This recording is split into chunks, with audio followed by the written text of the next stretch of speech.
First of all, can you all give a standing ovation to all the children who have received awards today, appreciations today, with a thundering applause.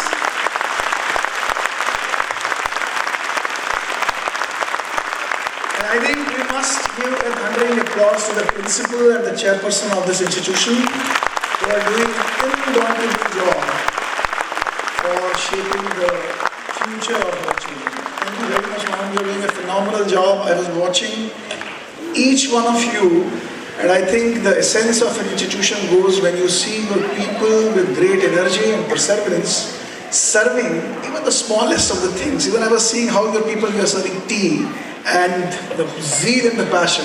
It goes with the words that the leader behind is really inspiring everyone. So please keep it up, and it's a great job you are doing. I've been asked to speak for a few minutes. I'm privileged that I have come to an institution which has been set up by Mr. G.K. Tantre and his family, who I resonated instantly with Bandipora because my ancestors also lived in Bandipora, and it looks like Bandiporans have a habit of contributing towards education. So congratulations to you, sir, and to Dr. Vikesh Kaur for a fantastic compilation of this entire program, event. Mr. Kiran Watil, who connected me with Mr. Tantre, Mr. Farooq Khan, who is also present today as a guest of honor, Dr. Nasir Iqbal, who is Registrar at Islamic University in Srinagar, and Dr. Lisanul Nabi, and the proud parents who have come here from far places in Jammu, looking for their children's achievement. So let me ask you a quick question. How many of you here, parents sitting here, want your child to become a doctor? Doctor. कितने लोग अपने बच्चों को doctor बनता देखना चाहते हैं? Very few. Okay. कितने लोग इंजीनियर बनना देखना चाहते हैं? कितने लोग सिंगर बनना देखना चाहते हैं? अच्छा, किसी के मन में अपने बच्चे को कुछ बनता देखते हुए की कोई अपेक्षा है? सबकी है. अच्छा, कितने पेरेंट्स ये चाहते हैं कि मेरा बच्चा वो बने जो वो चाहता है? Excellent. I must clap for all the parents. You see, if this is true that you raised your hand because you want your child to become what your child wants to become, what are you trying to do? आप क्या करते हैं ये समझने के लिए कि आपका बच्चा क्या चाहता है? What effort do you put? If you only believe that my child should become what my child wants to become, but don't do anything to facilitate that, because child also needs to know, जिसको हम self discovery बोलते हैं ना, बच्चे को अपनी discovery तो करनी पड़ेगी. अच्छा, कितने लोग ये जानते हैं कि एजुकेशन कब शुरू होती है? एक इंसान की एजुकेशन कब शुरू होती है? जब वो पैदा होता है? Before that. Excellent. Before that means in the womb of the mother. Excellent. You know, भारतीय सभ्यता में before womb एजुकेशन शुरू होती है. जो अभी वैदिक परंपरा भारत की रही है, हमारे यहाँ की परंपरा में क्या होता था? जब हस्बैंड और वाइफ की शादी होती थी, यानी जब वो हस्बैंड वाइफ बनते थे, the first night when they were supposed to meet, it was a night of divinity. अध्यात्म की रात होती थी. इसलिए हमारे यहाँ सभ्यता में शिव और शक्ति का कॉन्सेप्ट जो है वो ये था कि these two are going for a union. And क्योंकि हमारी सभ्यता मानती है कि बर्थ और रिबर्थ के कॉन्सेप्ट में आप सब मानते हैं, पुनर्जन्म होता है, मानते हैं क्या? कुछ लोग नहीं मानते होंगे, कुछ मानते होंगे, लेकिन पुनर्जन्म की सभ्यता से हम बिलोंग करते हैं.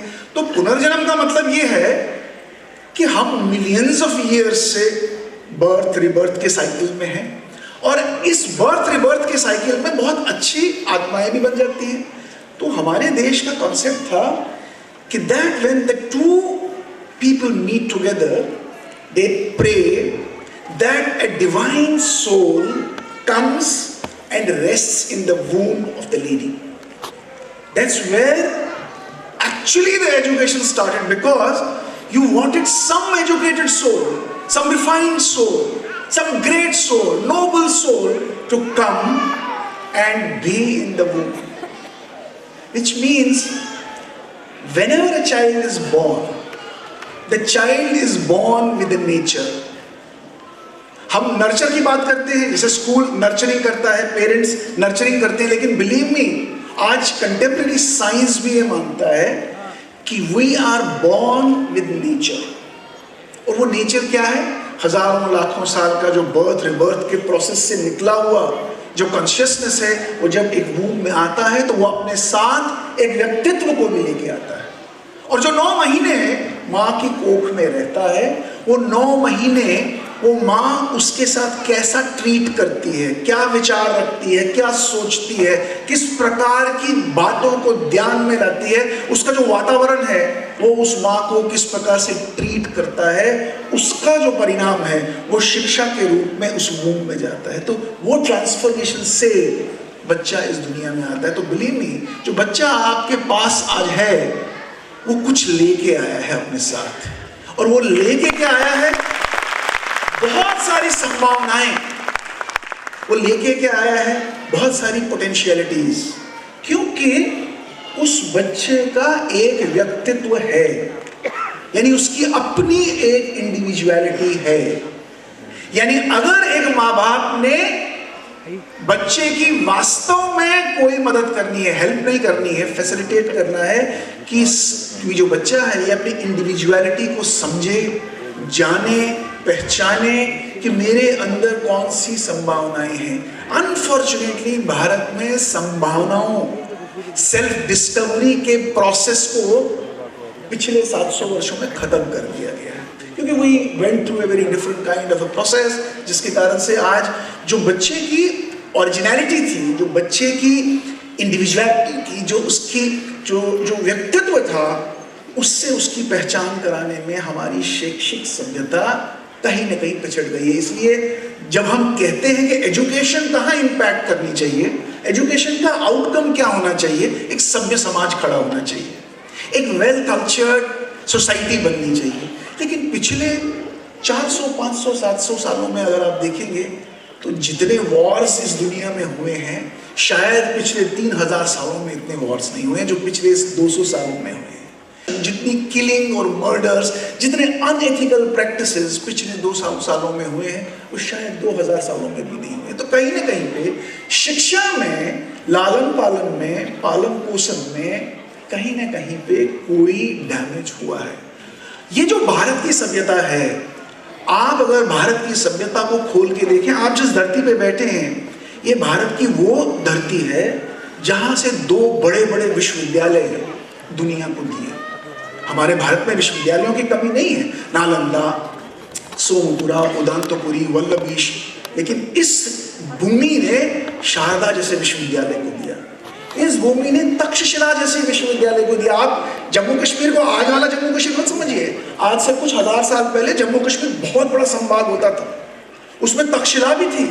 और तक्षशिला में पढ़ने के लिए दुनिया जहां से दुर्गम रास्तों से भारत आते थे कि इन यूनिवर्सिटीज में उनको पढ़ने का मौका मिला.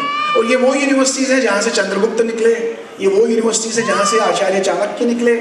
ये वाइज कि सुश्रुत संहिता में शल्य चिकित्सा के ऊपर डिटेल्ड डिस्क्रिप्शन दिया हुआ है. कितने लोग यहाँ जानते हैं कि एटम, जिसकी आज मैं अभी फिजिसिस्ट बैठे हैं हमारे प्रोफेसर, एटम को महर्षि कणाद ने कितने 1000 साल पहले, अणु जिसको हम बोलते हैं, अणु का डिस्क्रिप्शन उसने दिया. आप घरों के अंदर जाके जान के देखिए. आप बच्चों को चेस खिलाते होंगे, चेस खेलते हैं, आपको मालूम है चेस गेम कहाँ इन्वेंट हुई? ये भारत में इन्वेंट हुई. इसका नाम था अष्टपदा या चतुरंग भी बोलते थे. आप जानते हैं क्यों इसको इन्वेंट किया गया? भारत की सभ्यता में मेंटल एबिलिटीज को इंप्रूव करने के लिए अष्टपदा जैसे गेम का इन्वेंशन हुआ. ताकि बच्चों की जो मेंटल एबिलिटीज हैं वो चेस के प्रोसेस से डेवलप की जाए। इसको 2 लोग नहीं खेलते थे, इसको 4 लोग खेलते थे, इसलिए चौकोर ये गेम होती थी। आप घरों में स्नेक एंड लैडर खेलते हैं बच्चों के साथ? खेलते हैं? सांप सीढ़ी, आपको मालूम है सांप सीढ़ी कहां से आया? ये भारत की इन्वेंटेड गेम थी। इस गेम का नाम था, किसी को मालूम है? मोक्ष पदम।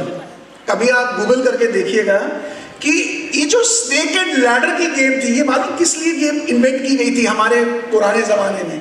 कि बच्चों के अंदर वर्च्यू और वाइस, यानी अच्छा संस्कार और बुरा संस्कार कैसे गेम के थ्रू, प्ले के थ्रू इंट्रोड्यूस किया जाए। यानी जहां सांप काटता है वहां एक बुराई, और जहां सीढ़ी मिलती है वहां एक अच्छाई।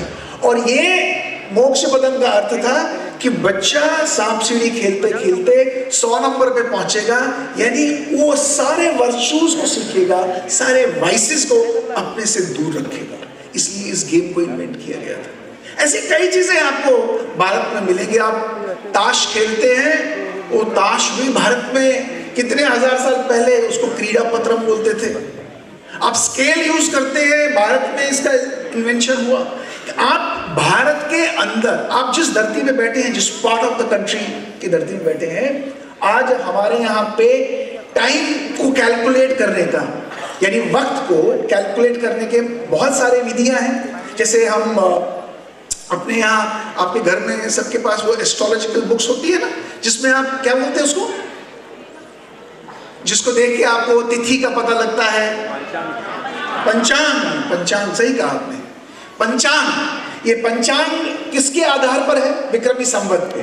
पर आप जानते हैं, आप जिस धरती पे बैठे हैं, यहां से विक्रमी संवत जो कि 2058 में से शुरू हुआ, एक 5098 साल पुराना भी एक संवत है।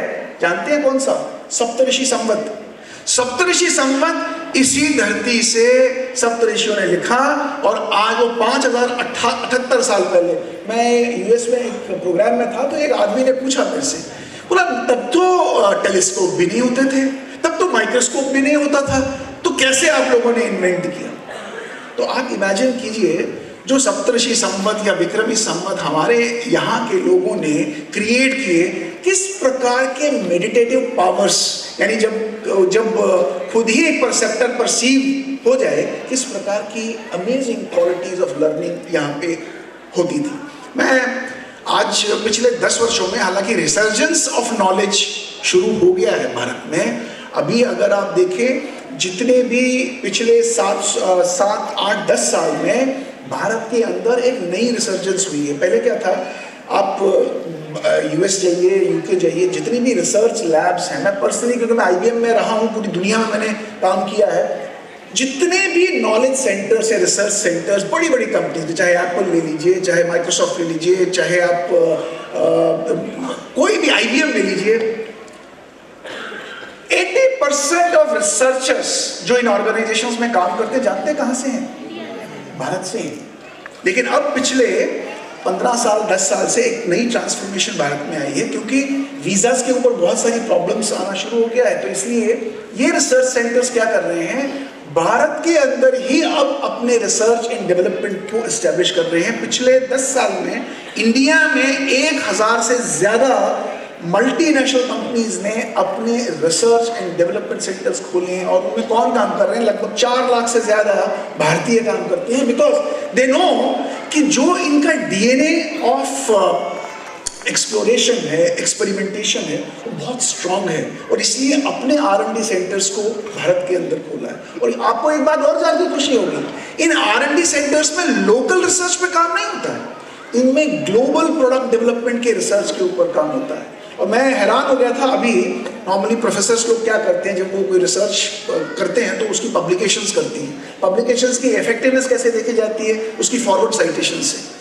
आप बिलीव करिए, जो फॉरवर्ड साइटेशंस भारत से पेटेंट या भारत से पब्लिश्ड पेपर की मैंने देखी, मैं वो सरप्राइज कि हमारे भारत के पब्लिश्ड पेपर्स की forward citations were higher, which is giving me an impression that the quality of thinking among many Indians is far superior. But unfortunately, हम लोगों ने जो हमारी जो बेसिक पद्धति थी बच्चों को शिक्षित करने की, कि उनको उनसे परिचय करवाएं कि वो है कौन, वो सेल्फ डिस्कवरी का प्रोसेस कहीं ना कहीं पे हम लोगों ने कंप्रोमाइज किया। नेक्स्ट टाइम जब आप अपने बच्चों को जब आप देखें तो एक उनकी बातों को सुने, उनको ऑब्जर्व करें, उनका इंटरेस्ट, उनकी प्रेफरेंस, उनकी लाइकिंग्स। आप याद रखिएगा, अगर बच्चा अपनी प्रेफरेंस को परस्यू करेगा वो अपनी कॉम्पिटेंस को डेवलप कर सकता है। प्रेफरेंसेस ही कॉम्पिटेंस बन जाती हैं बच्चों की। और आज की दुनिया में अब professions like engineering and doctor, ये प्रोफेशंस बहुत कम लोग प्रेफर करते हैं। इतने अमेजिंग प्रोफेशंस निकल के आ रहे हैं क्योंकि there are new technologies coming in. और मैं आपके स्कूल को भी ये सजेस्ट करूंगा कि आप बच्चों को साथ साथ में आर्टिफिशियल इंटेलिजेंस या डेटा साइंस या मशीन लर्निंग या डीप लर्निंग, ये आप 8th से ही शुरू कर सकते हैं। इसमें आप central board of school education की वेबसाइट को देखें, वहां पे आपको AI के ऊपर या डेटा साइंस के ऊपर वोकेशनल प्रोग्राम्स मिलेंगे। और इन बच्चों को साथ साथ में आप इनसे अवगत कराएं, क्योंकि अगर हमारी थिंकिंग हमें इवॉल्व करनी है तो हमें उस थिंकिंग में थोड़ा सा एक्सपेरिमेंटेशन और थोड़ा सा बच्चों को रिस्क के। और बच्चे को आज अवार्ड नहीं मिला, इसकी कोई चिंता ना करें, क्योंकि अवार्ड मिलना या न मिलना से बच्चे की इंडिविजुअलिटी कनेक्टेड नहीं है। बच्चे की इंडिविजुअलिटी को बिना अवार्ड भी आप आगे लेके जा सकते हो। जिन बच्चों को आज नहीं मिला प्राइज, वो ये सोचें कि और क्या तरीके हैं मेरे बच्चों को या मेरे बच्चे के अंदर जिससे वो बच्चा अपने जीवन में आगे बढ़ सकता है। एक अंतिम कहानी आपको सुनाता हूँ। हार्वर्ड का एक रिसर्च है, बड़ा छोटा सा, बड़ा इंटरेस्टिंग है, मुझे बड़ा अच्छा लगता है। क्योंकि जब तक आप किसी के लिए एक्सपेरिमेंट नहीं करोगे, उसे उसकी इच्छा के अनुसार जाने नहीं दोगे, आप कभी भी उसको उसकी पोटेंशियलिटी तक पहुंचने में सहायता नहीं कर सकते। उन्होंने रैट्स, चूहे हैं, इनके ऊपर एक छोटा सा एक्सपेरिमेंट किया था, बड़ा इंटरेस्टिंग एक्सपेरिमेंट है। और इस एक्सपेरिमेंट में उन्होंने क्या किया, चूहों को पानी में डाला, और बहुत सारे चूहे थे, और ऑब्जर्व किया, कुछ कंडीशन सेट की। वो चूहे जब वो पानी में बहुत देर तक रहे और कुछ देर बाद वो डूबने लगे, और जैसे ही चूहे डूबने लगे तो उन्होंने उन चूहों को बाहर निकाला। और उन्होंने टाइम नोट किया कि ये सारे प्रोसेस को 15 मिनट लगे थे, यानी 15 मिनट तक वो चूहे अब लड़ते रहे, कोशिश करते रहे, और 15 मिनट बाद उनके डूबने का समय आ गया। हैरानी की बात ये थी, इन रिसर्चर्स ने इन्हीं चूहों को जब बाहर निकाला, कुछ समय बाद उन्हीं कंडीशंस में उसी पानी में दोबारा डाला। Now can you believe what happened? यही चूहे जो 15 मिनट बाद डूब रहे थे, वो अपनी स्ट्रगल को और कंटिन्यू करते गए, और रिसर्च के कंक्लूजन में निकला वो 2.5 घंटे तक सर्वाइव करते रहे। आप जानते हैं क्यों?